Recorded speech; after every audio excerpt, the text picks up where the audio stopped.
Shalom. My name is Tzipporah Celia Pearl Weiner Rosenzweig Reinhardt Robert Whiteman. Yes, I've been married 4 times, and I've divorced 2 husbands and been widowed 1. My parents, my mother Zelda Weiner married Harold Weiner. She was a Wiener, and her parents were from Poland and Russia. I wish I knew more about where and how they came here. My father's parents, Albert and Molly Weiner, were first generation born. I don't know where their families came from. They were Reform before Reform was recognized. My mother's parents, Celia, for whom I'm named, and Baruch, for whom my brother Barry is named, were very orthodox and cultured, and so my mother brought a taste of culture to a family that really needed it. When we talk about family, I come from a family where I have 2 younger brothers. I'm the oldest of 3. My brother Barry, Baruch, is named for my grandfather on my maternal side. My brother Ron is the baby of the family, and he was always referred to as the golden child. They each have 2 daughters, yes, and Ron has a son married with a little new baby. I myself, through my first marriage to Richard Rosenzweig, have a surviving daughter, Rachel Rosenzweig, who I'm very proud of, who lives in Ballard Kinwood, Pennsylvania, and has been teaching at the Perlman Hebrew Day School for 9 years. She's a very clever, intellectual, intelligent, beautiful woman.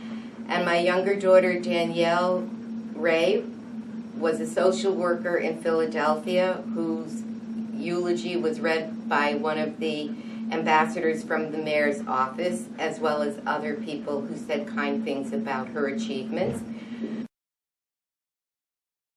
I grew up in New London, Connecticut, a small community to begin with that was very tight-knit around the synagogue. There were several synagogues in the area, and I grew up attending all of them. Ahava Chesed was the Orthodox temple where my father's parents, Grandma Molly and Grandpa Albert, attended. By the way, my father had 2 sisters, Ethel, who was older and a tough cookie, who became a CPA and raised her 2 children after Uncle Bob died by herself successfully.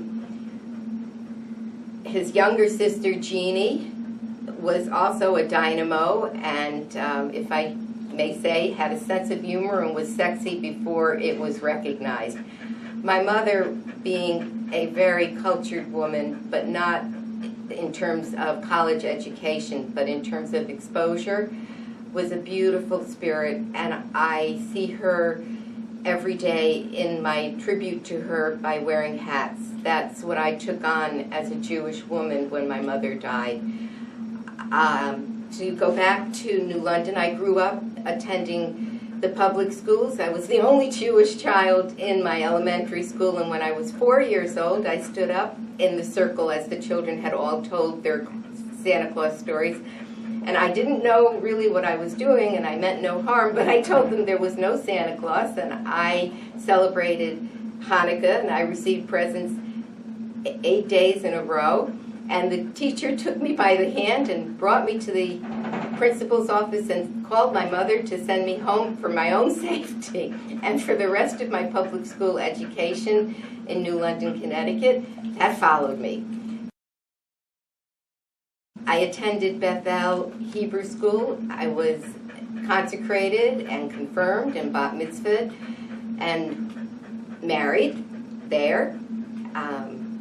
I had a very nice childhood. I enjoyed being a kid. I had dogs that walked me to school, and when I came out of school at the end of the day, my major would be waiting for me, and we would walk the mile home.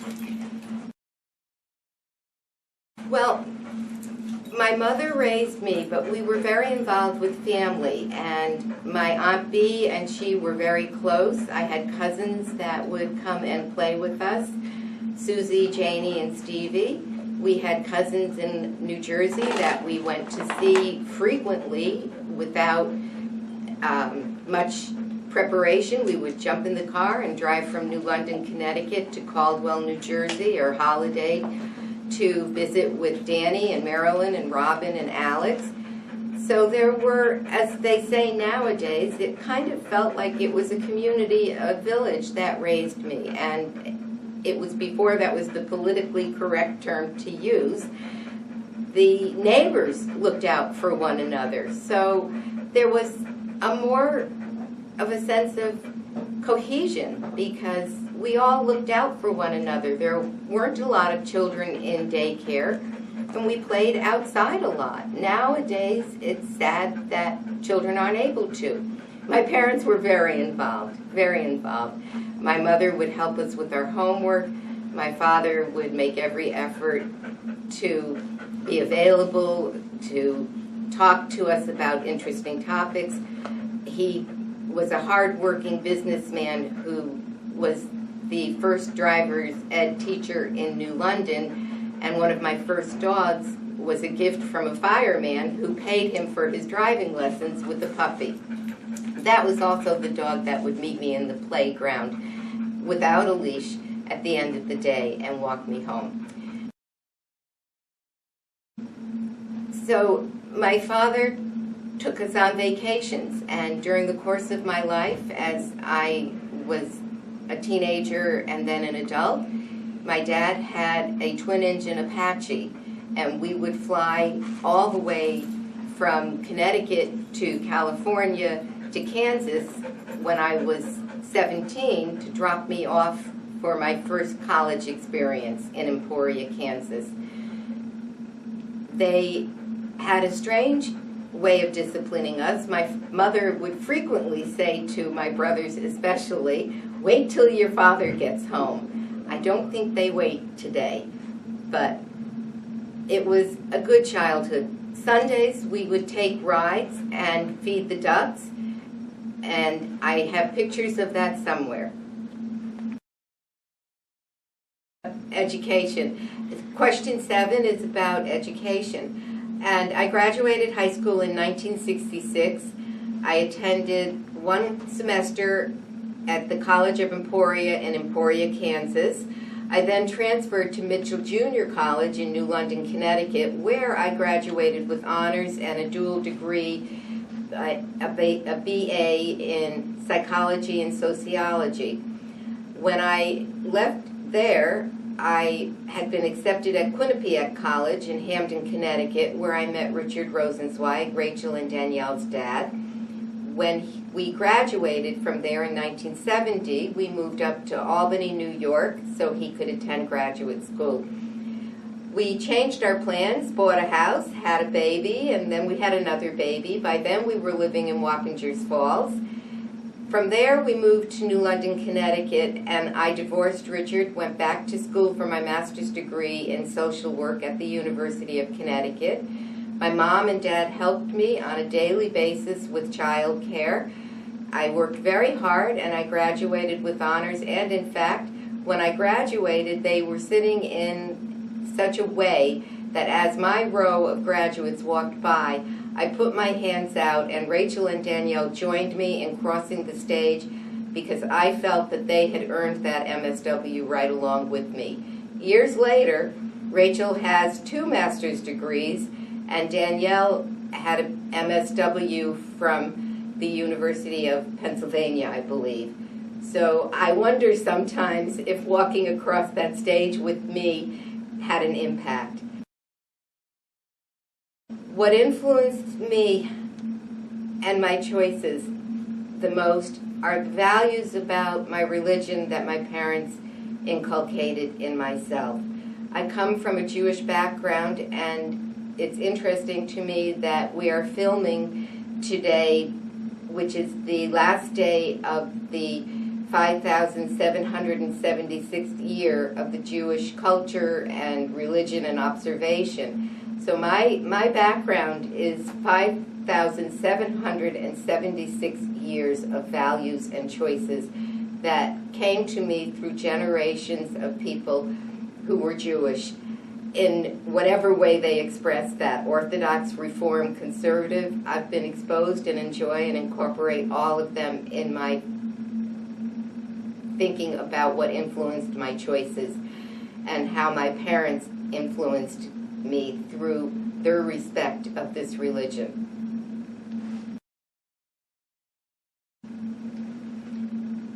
My personal life. Well, as a professional, I ultimately went back to school and I worked, and I didn't have much of a personal life for many years, being a single parent, raising 2 children. I feel as though I've blossomed in my current marriage to Simcha Robert Louis Whiteman, who is a Master Chief, retired from 35 years in the Navy, 20 of them in a submarine, which gives me claustrophobia just thinking about it. So I am very happy in my personal life, and I don't have enough time right now to talk about it. So let's move on. The greatest achievement in my life has to be giving birth to my daughters, Rachel and Danielle, and the joy that I take in their accomplishments, even though they are totally responsible for their choices, and they've made, before Danielle passed, a good life for each of them.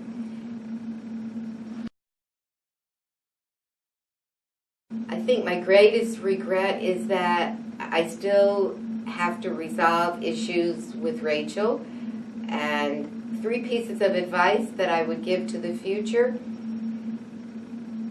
That's a tough question because there's so much advice I'd like to give. I'm a retired social worker, and I was paid the big bucks to give people advice years ago. So to leave a lasting thought, believe in something. Believe in God the best. Believe in something. Have passion about life. Be kind to yourself.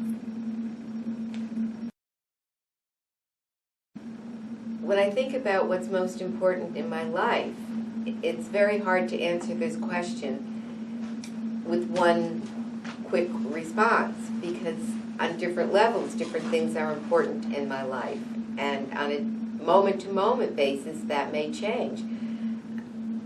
On an equal level, not necessarily listed by priority, my relationships with people that I love have to be the most important. The year that I was mourning the loss of Danielle, I know on an almost daily basis I would say to Mr. Bob, "You're the most important person in my world," because he was here, present, immediately interacting. That didn't make Rachel or Ronnie or Barry or their families or my dogs any less important. There was the immediacy of being in the moment with my husband and having those needs met at that time. My religion is the most important thing. It guides me in everything I do. It makes me a better person, a better wife. My compassion to other people, my reaching out and helping, my being purposeful and leaving some kind of legacy. Honoring Danielle's memory is important to me, and I could go on, but there's other questions. So, favorite sayings. I know I like to say, "Doctor, it hurts when I do this, so then don't do it." And I know I like to say, "In a while, crocodile, later, alligator." I'm trying to bring that one back. And I know I like to say, "You know what I mean, jelly bean?" I'm sure there probably are other ones that I'm not so conscious of. I know I end conversations for the most part, or begin them with shalom. So I would have to think about that a little more and maybe ask people who listen to me what they think my favorite saying is. I know my father had one that I grew up hearing about me, and it was, "Empty barrels make the most noise," and I used to feel like he was putting me down with that. But and my mother had a favorite saying, and that was, "Everything in its place and a place for everything." That one helps me a whole lot.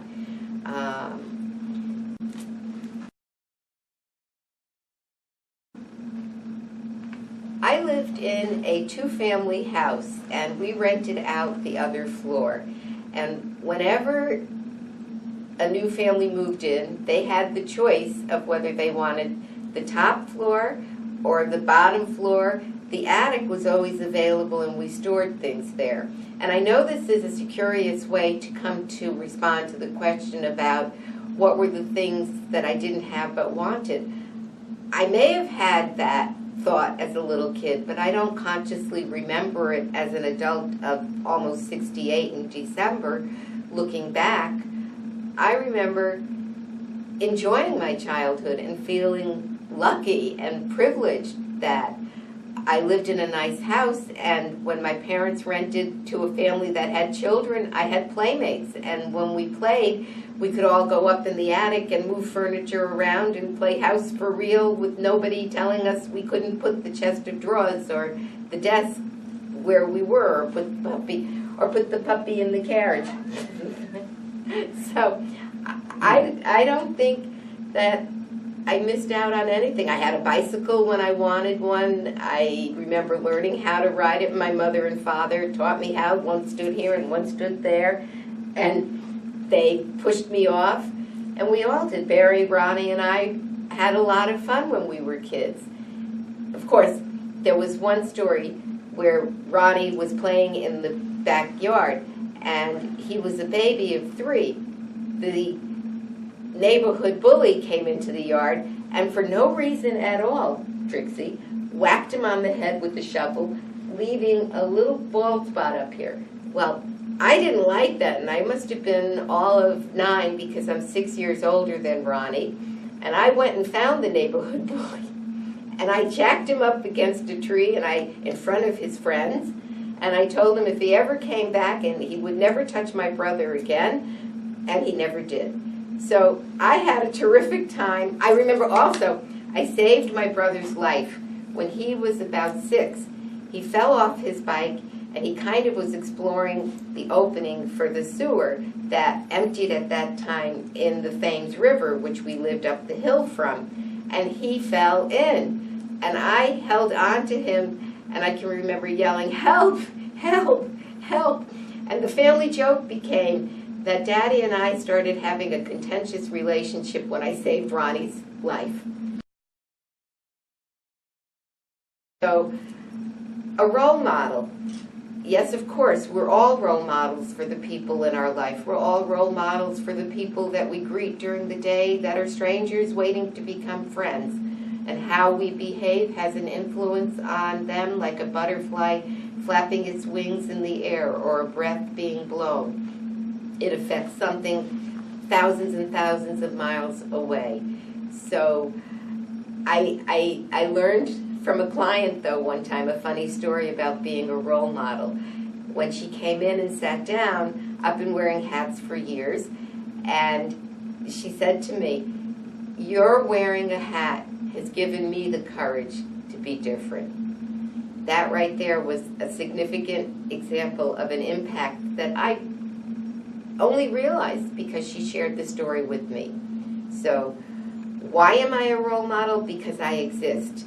I didn't ask to become a role model, it just kind of happened. Although I must say, perhaps by becoming a wife and a mother, I did ask to become a role model, because in our behavior, when people observe us, they learn more from us than if we say to them, as I was raised. Another favorite saying of my parents was, "Do as I say, not as I do." So I try to walk the walk and talk the talk. When I think about role models, it's important to realize that by walking the walk and talking the talk, we send a message to people of consistency.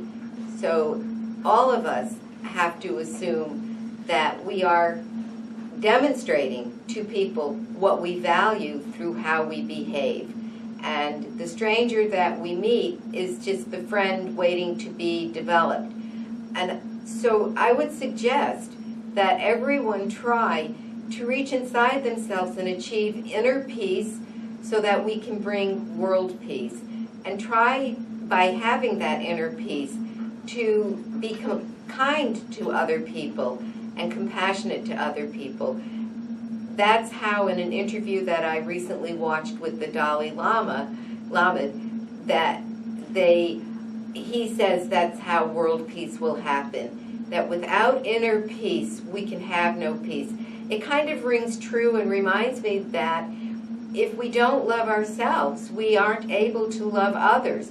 It's not prideful to love ourselves. We're all children of God. We're all children here on earth learning lessons, evolving from the preschool of spirituality into the universal academy of spirituality. And as such, we need to recognize the similarities between one another, and with kindness to each other, bring peace. My guiding principle comes from my belief in God through my education as a Jewish American princess here in the United States of America.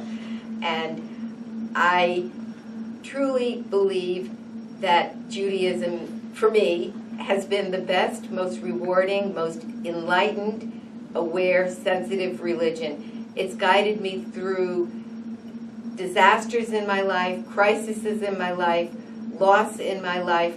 It's brought me peace and comfort and consistency. It's given me something to hold on to when I've felt that the rug has been pulled out from under me.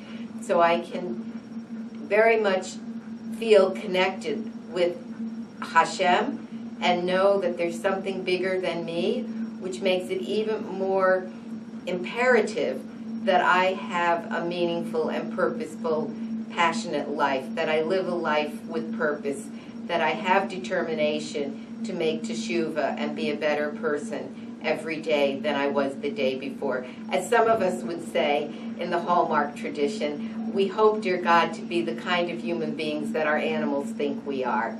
So when you look into a dog's eyes and you spell dog backwards, it spells God. So for me, looking into my dog's eyes or your dog's eyes, it's like God is looking back at me, and that kind of helps keep me on the straight and narrow. What I love most in life is having the freedom to have an opinion and to live with the man who loves me and respects my opinion, not to be afraid that he's going to hurt me as so many women live.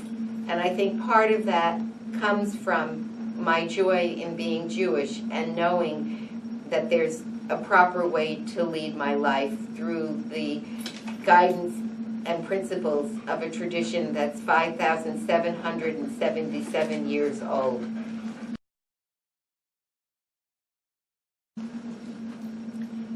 If I had 3 wishes, maybe the first one would be to have an unending source of wishes so that I could draw on that well without any reserve. Since the question limits me to 3 wishes, my first wish would be to reconcile my relationship with Rachel before I die. To see her again would be huge. And it's hard. I wish for peace. I wish for the terrorists to go away. I wish for the young men and women that are sent off to war to die for us when we may not know them or appreciate their sacrifices enough, that they don't have to go, that people who live in palaces and McMansions make decisions about other people's children's life. I wish that didn't need to happen. I'm grateful that we have a strong military, but if I could have 3 wishes, one of them would have to be to not need it, because we had achieved as an evolved mammal, as a species that can speak and think and feel, that we realize we all have the same color blood and that we could live together in peace. So, and I would suppose, I wish that everyone has a good life. I would like to answer the question of, what do I do now in honor of Danielle's loss and to give my life purpose and meaning? And one of the things that I started doing during the year I was mourning Danielle was volunteering at hospice with Trixie, who you see on my lap. And my other dog, who was in the video earlier, Curly, will soon be volunteering also at hospice. And we go to hospice house where families are with their loved ones, and we enjoy their appreciation of visiting with the dogs, unconditional love and attention. I also volunteer through hospice at an assisted living facility where 2 of our hospice patients are in a memory ward that is locked for their own safety, and we have a lot of fun. I mentioned earlier that I'm enthusiastic about singing. They enjoy my singing. One of them actually did tell me that I don't sing so well, but she still likes me to sing. I also volunteer at the Straws in Tampa, which is about an hour from here, and the Straws are Broadway. We have several theaters at the Straws. We have Broadway presentations and amateurs that are experiencing their fantasy of being actors. So that's a lot of fun, even though I don't like the ride there. It's very scary on some of these highways. I also am very involved in developing a chevra, which is a group of friends to come together on a regular basis to study about Judy. What question would I like to answer that I haven't been asked? I would like to share a little bit about some of my extracurricular activities through my life. I enjoy horseback riding and swimming. We put a pool in because I like to swim. I enjoy reading very much. I'm a voracious reader. I enjoy intimate conversations, going out to dinner. Through my career, I have had a public access television show where my late husband, Theodore Henry Robert, was my cameraman, and his partner in crime at work, Steve Diletto, was our computer man. We interviewed such notorious people as Chief of the Mohegan Indians and the medicine woman Melissa Fawcett, who were building the first casino in Connecticut. That was the beginning of the end. The crime went up despite their denying that, and there were more battered women. Anyway, I have to stay focused. I've been interviewed on the radio as Dr. Love by Cindy Berry up in Connecticut. Every February she would have me on for years. Recently I was interviewed here by Peg Goodenough in Sun City Center because she has a little show on 96.3 FM that is entitled People About Town That You Ought to Know. And they thought I was one of those people because in conversation after donating a printer to the radio station, Vern discovered that we were hosting a rabbi for Rosh Hashanah services in our home, and he thought that would be fun to share with the community. It, in fact, helped us have a couple more people come. We also were in an interview in the newspaper with our picture and Trixie's picture, too. So those are some of the things. Oh, I've traveled. My parents took us on very nice vacations. One time I took a skiing lesson with my mother and kept falling down. The instructor had to keep picking me up, and my mother kept falling down. We were at opposite ends of the class, and at one point during the class he finally realized and said, "You two couldn't possibly be related, could you?" Yes, we were related. Skiing was not my forte. Let's see what else. I've traveled to London, Israel, Italy, and enjoyed it. I've been to Mexico. I've been on cruises. Cruises are very dangerous for me. I have a food addiction, so we don't do cruises now. I like road trips, and I'm very happily married to my fourth husband, Simcha. I absolutely do. Do you believe in life after death? I absolutely do. It's a Jewish tradition to understand that the soul comes here to fulfill 613 mitzvot. Not one soul can fulfill all of those 613 mitzvot, so they go around again. Hopefully this will be my last time. I think I might have it right this time.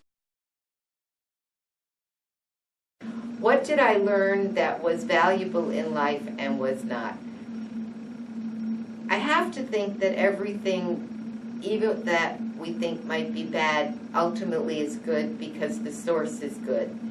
So what I've learned in life to this point, I can't put in a thimble, and I have a hard time summing it up, but I guess one of those cliches is enjoy the journey, because life is a journey. Our circles come together and we find a mutual way to connect.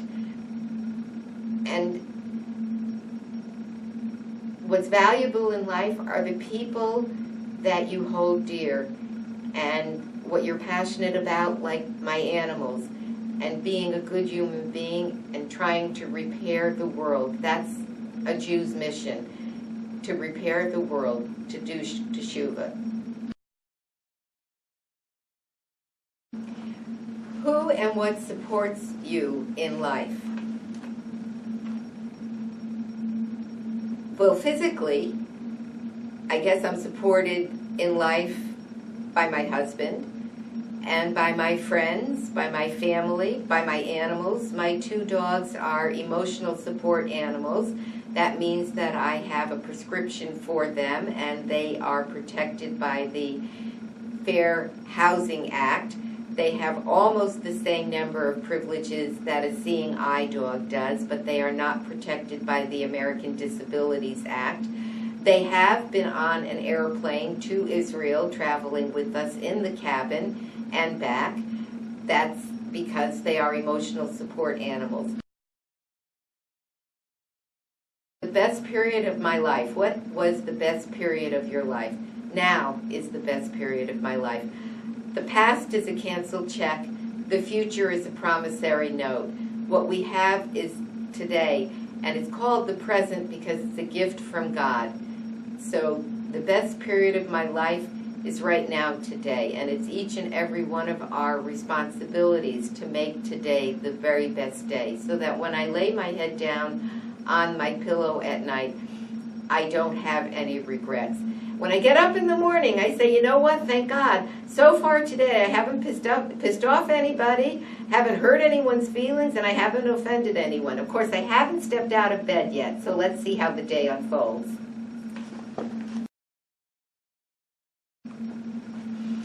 My achievements list by...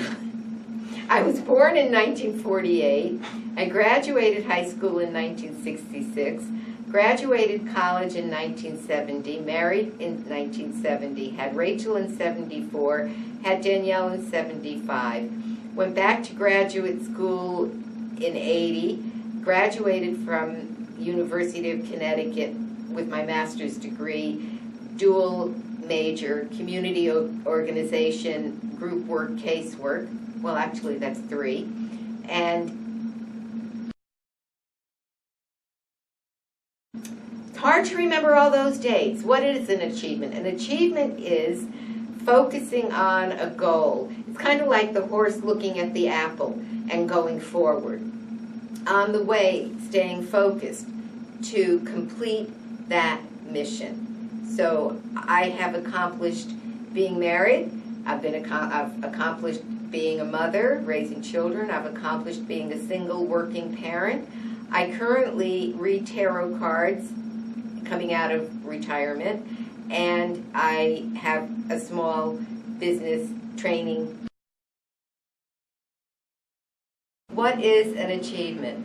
An achievement is a thought that is followed, as my late husband Ted would say, follow that thought. By following that thought, I'm talking about the process of creating a plan with achievable steps. It's kind of like an outline from A to Z. Z being the finished product, the achievement. So as I go through the process, I analyze the different steps, and what that means for me is I break it down and I think about the pros and the cons, the cause, the effect, the responsibilities that I would have to make that step happen. It's a process that may take, depending upon what the end result is, a month, a year, 5 years.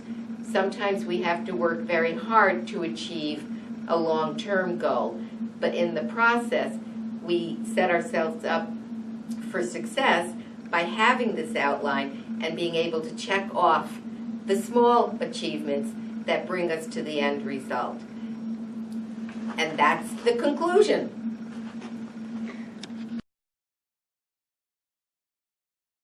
Today is Saturday, October 1st, 2016. It's 30 Elu 5776, I think.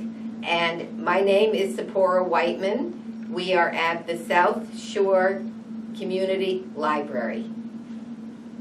Bye. Shalom.